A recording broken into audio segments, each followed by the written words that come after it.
عکس کدام جانوران در پول نو بریتانیا جای داده شود. روباه و چندین نوعی پرنده و ماهی از نامزدهایی می باشند که عکسشان در پولهای نو بریتانیا نشر خواهد شد.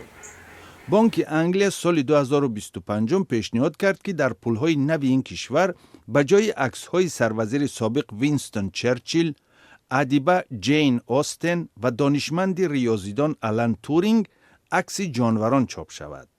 در مشورت با حامیان وحوش برای انتخاب در نظرخواهی مردمی 18 جانور مطرح گشت. بعضی ساکنان این کشور و به ویژه احزاب مخالف حکومت بریتانیا از این اقدام خوشحال نیستند. به قول آنها به این وسیله سیماهای مهم تاریخ و فرهنگ و علم کشور از نظر مردم دور خواهند ماند. به فکرم عکس سیماهای تاریخی در پول خوب است. آن امکان می‌دهد که مردم تاریخ و گذشته ملت را فراموش نکنند. میفهمم که بعضی ها با گذشته و تاریخمان مشکل دارند. به عقیده من مردم باید این چیزها را در چارچوب دور و زمانش بها دهند. به فکرم تصمیم دور کردن عکس این سیماها تا حد سیاسی می باشد. اما کارمند ساحه مالی رود گلینان جانبدار موازنت در تطبیق این برنامه است.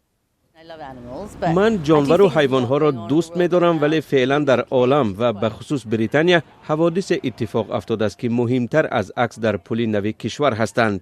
به فکرم حالا مسئله های دیگر اولویت بیشتر دارند. در هر صورت من طرفدار یک نوع آمیزش طبیعت و سیماهای سیاسی می باشم. در میان جانبداران برنامه هم نظرها مختلفند. به من قشقلداق و خارپشتک معقول است. روباه باشد، چرا نه؟ من طرفدار عکس عقاب سرخ هستم که در زادگاه من شمار آن زیاد است.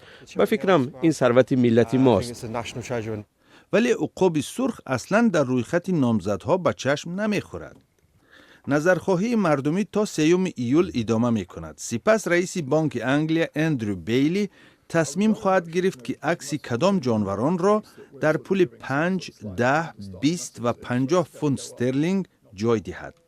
عکس سلاله ملکی بریتانیا که از سالهای 60 قرن گذشته در پول این کشور سکه زده می شود از بین نخواهد رفت. بر علاوه خاطر نشان شده است که نشر پول نو و ورود آن به معاملات مدتی را در بر خواهد گرفت.